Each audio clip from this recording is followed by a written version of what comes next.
বাবাজি আমার, কারণ আল্লাহ পাক কোরআন শরীফে বলেছেন আমি আল্লাহ যাদের হেদায়েত দেব মনে করি তারা হেদায়েত প্রাপ্ত হয়, আর আমি আল্লাহ যাদের পথ ভ্রষ্ট করব মনে করি তারা পথ প্রদর্শক হিসাবে একজন মুর্শিদ হিসাবে পাবে না। হে বাবাজি, তাহলে বোঝা যাচ্ছে হিন্দুস্তানের মুর্শিদ করে আল্লাহর নবী, আল্লাহর কোরআন অনুযায়ী, আল্লাহর কোরআন মোতাবেক আল্লাহর নবী করলেন কি হিন্দুস্তানের মাটিতে গরিব নওয়াজকে মুর্শিদ করে পাঠিয়েছেন। এই জন্য আমার খাজা মাইনুদ্দিন চিশতি আজমিরি আমাদেরকে ওই আল্লাহর পথ দেখিয়েছে। জান আপনি আজমিরে পাবেন শাহ আস্ত হোসাইন, বাদশাহ আস্ত হোসাইন, তি আস্ত হোসাইন, তিপানা আস্ত হোসাইন এখনো লেখা আছে, কারণ তিনি হলেন আওলাদে আহলে পাক।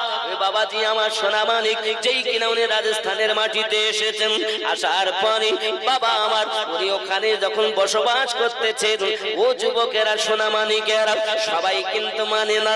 একদিনের ঘটনা, খাজা গরিব নওয়াজ আনা সাগরের নিকটে বসে আছেন, কিছু রাখালের আপনার গরু চড়াচ্ছে বাবা।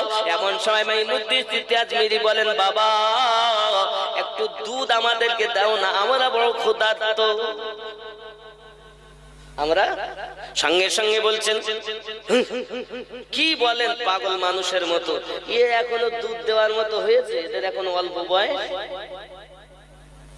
খাজা গরিব নওয়াজ বলেন এক কাজ করো, একটা পাত্র আনো। পাত্র নিয়ে আসা হলো, খাজা গরিব নওয়াজ সঙ্গে সঙ্গে এমন তাওয়াজ দিলেন বাবা গরুর বাট দিয়ে দুধ বার হতে শুরু হয়েছে, বারটা ভর্তি হয়ে গেল। 40 জন ওই বাটানের দুধ পান করেছে। জোরে বলো বন্ধুরে, আমার খাজা মাইনুদ্দিন চিশতি আজমিরি আতায়ে রাসূল আমার নবী এমন আতা করলেন, ইহ জগৎ বড় জগতের মালামাল করে পাঠিয়ে দিলেন।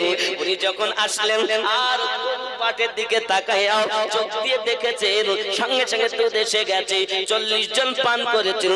রাখাল এটা দেখে সঙ্গে সঙ্গে ওনার কাছে কলেমা পড়ে মুসলমান হয়ে গেছে। ও বাবাজিরা সোনা মানিকেরা, মুসলমান তো ওযু করে গোসল বানায়, কারণ এরা তো ওরাম নয় পৃথিবীতে আপনার কিনা থাকবে না পাক হালাত, কারণ আজমিরের অবস্থা ছিল বড় খারাপ। হে বাবাজিরা উনি জঙ্গলে যাচ্ছেন, দেখতেছ ওই জঙ্গলের মধ্যে অনেক মানুষ আছে তারা আপনার কিনা অগ্নি পূজা করতেছে। কি করছে? অগ্নি পূজা। আমার খাজা গরিব নওয়াজের কারামাত চোখে পাওয়ার আছে না নাই? জবান অলির, ওই জবানে ক্ষমতা।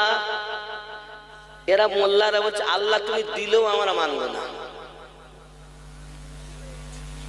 আমার খাজা গরিব নওয়াজ অগ্নি পূজারীদেরকে দেখে